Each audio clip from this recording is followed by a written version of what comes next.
일촉즉발 위기에도 만찬 즐기고 휴가 간 강경화 외교부 장관. 이 실장님, 지금 네. 강경화 장관이 휴가를 간 상태죠? 아니, 예. 휴가를 간 상태이긴 하지만 네. 오늘 돌아온다고 합니다. 오늘. 그러니까 지금 사실 지난 주말부터 네. 휴가 때문에 많은 어떤 비판을 지금 직면해 있지 않습니까?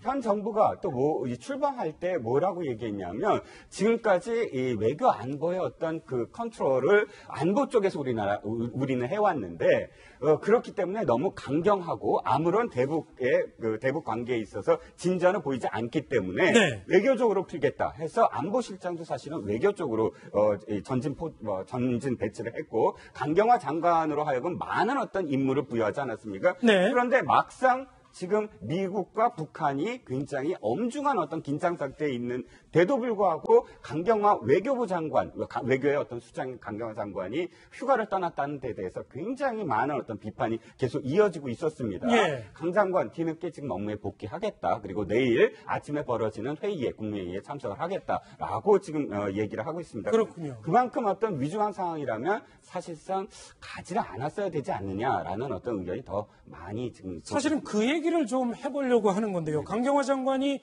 외교부를 통해서 논란이 거세지니까 내일 업무에 복귀를 하겠다고 지금 밝혔습니다. 그런데 아직 오늘 현재도 지금 휴가주에 있는 거 아닌가 이렇게 지금 파악이 되고 있는데 이렇게 엄중한 상황에서 외교부 장관이 휴가를 갔어야 됐느냐에 대한 이런 비판이 너무 거센 것 같아요. 신석구 부장 어떻게 보고 계신가요? 찬반 논란이 있을 것 같은데요. 네. 제 생각은 이렇습니다. 트럼프 대통령도 이 상황에서 휴가 갔잖아요. 문재인 대통령도 가고 정말 돌아오지 않고 업무를 보지 않았습니까? 외교부 장관도 휴가를 계획했으면 가야 됩니다. 왜냐하면 북한의 도발이 이제 앞으로도 계속될 거고요. 정말 핵미사일을 완성할 때까지 더 강도가 높아질 겁니다. 그때까지 전 세계가 김정은의 볼모가 되어서는 안 됩니다. 외교부 장관이 휴가를 간다고 어디 가서 해변에 가서 책 보고 선글라스 끼고 누워 있겠습니까? 다 연락받고 다 보고받고 지시하고 일합니다. 네. 육체는 어디엔가 가 있겠지만 정신이 일을 한단 말이죠. 그러니까 국가 기능은 정상적으로 돌아가야 되는 것 같습니다. 이렇게 저는 개인적인 생각인데요. 만약에 강 장관이 저는 지금 상황이 안 좋은 게 그렇게 갔으면 휴가를 가야 됩니다. 근데 또 여론이 비난한다고 돌아오잖아요.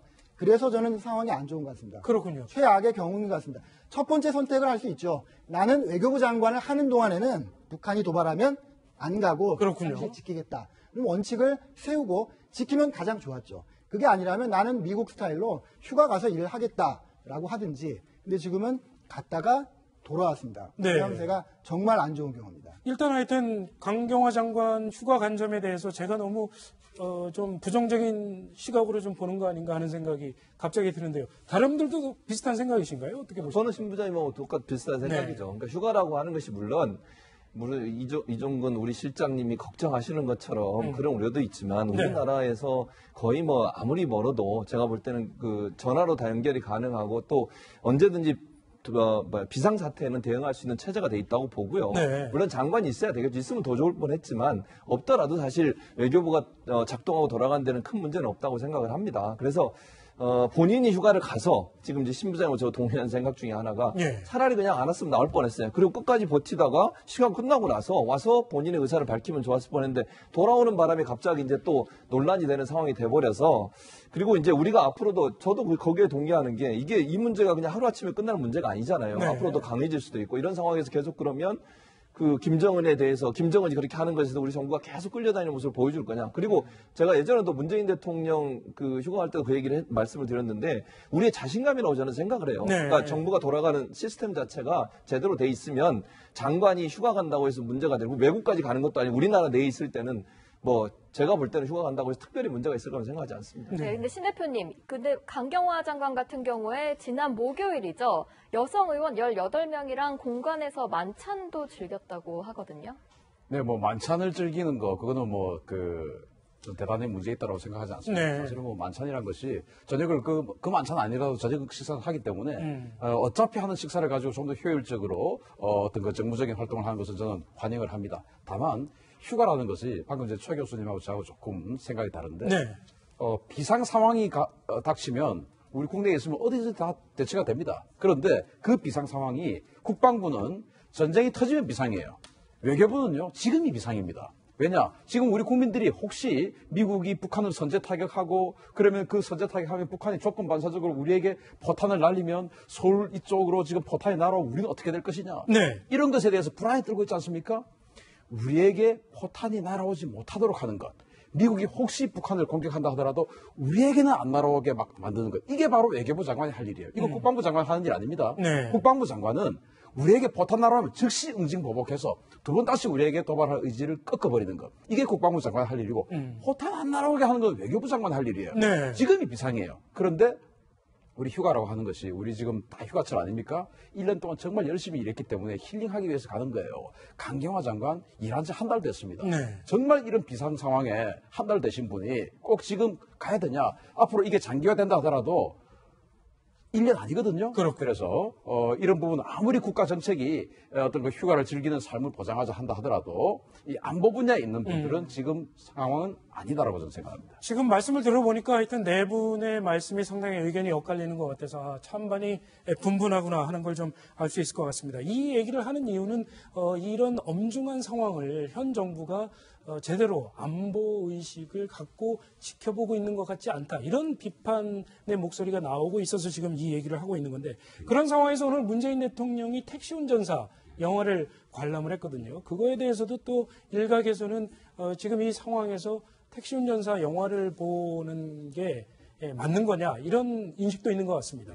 자, 문재인 대통령이 오늘 택시 운전사를 보러 극장에 갔고 또 이제 예약도 안 하고 가서 놀란 그런 그 관람객들이 또 이제 이 셀카를 찍고 하는 모습이 네. 보여졌습니다. 자, 택시 운전사라는 영화 자체는 굉장히 의미 있다고 보고요. 정치인들이 가서 함께 하는 것에 대해서 그것을 탓할 생각은 전혀 없는데 문제는 대통령의 행보는 모든 것이 다 메시지 아니겠습니까? 그렇죠. 휴가를 가는 것도 메시지고 휴가에서 돌아오는 것도 메시지고 영화를 보러 가는 것도 메시지입니다. 그런데 지금 이 휴가 가기 직전에 ICBM이 발사가 됐고 그 다음에 휴가를 갔다가 돌아오시면서 지금 이 남북한 또는 북미 간의 엄중한 상황에 대해서 메시지를 관리하고 있거든요. 네. 저는 관리하고 있다고 봅니다. 그래서 8월 15일이나 혹은 8월 17일 기자간담회에서 뭔가 새로운 어떤 그런 그 계기를 마련하는 메시지를 내놓으실 거라고 생각을 했는데 그때까지는 사실은 자신의 어떤 또 다른 메시지. 그러니까 지금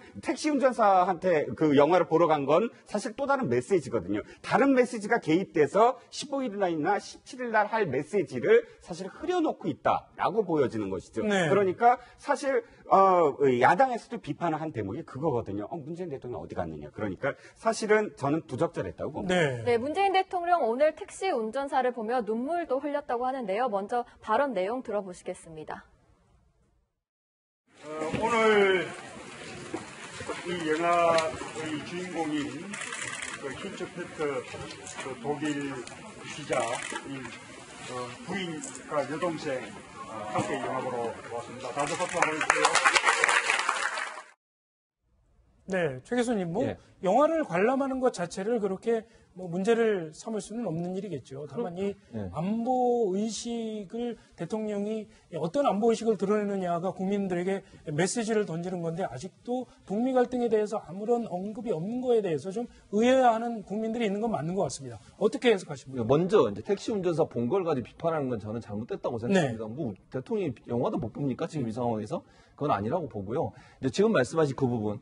그러니까 대통령이 지금 무슨 발언을 하는 것에 대해서 여러 가지 논란들이 있는데 저는 이렇다고 생각을 해요. 지금 북미 간에 엄청나게 그 대결 양상을 가면서 말폭탄을 쏟아내고 있습니다. 네. 만약 우리나라 대통령이 여기다 또 하나를 얹게 되면요. 이 상황을 더 악화시킬 수 있다고 저는 생각을 해요. 그러니까 우리는 우리 나름대로 최대한 외교적 노력도 하고 군사적 대응을 철저하게 해야 되겠죠. 그러나 여기서 문재인 대통령이 또 무슨 말폭탄을 또 하게 되면 그 자체가 지금의 상황을 평화적으로 또 대화로 풀 수 있는 그런 여건이 만들어지는 것이 아니라 도리어 또 다른 논란과 아니면 또 다른 그 과격한 행동이 나올 수 있는 그런 가능성이 있기 때문에 저는 지금은 말을 아끼고 있다고 생각을 해요. 그러니까 현재 외교적으로 군사적으로 대비할 모든 대비를 해야 되겠죠. 그거는 당연히 해야 되고. 근데 문재인 대통령이 어떤 발언을 하든 그 발언 자체가 예를 들면 또 다른 논란이나 아니면 북한과 미국 간의 어떤 대결 양상을 더 강화시킬 수 있는 그런 요소를 작용할 수 있기 때문에 저는 말을 아끼고 있는 상황이라고 생각을 합니다. 그렇군요. 자, 과연 8월 15일 대통령이 어떤 메시지를 던질지 조금 지켜봐야 할 것 같습니다. 신석호 부장, 신익윤 대표와는 여기서 인사 나누겠습니다. 감사합니다.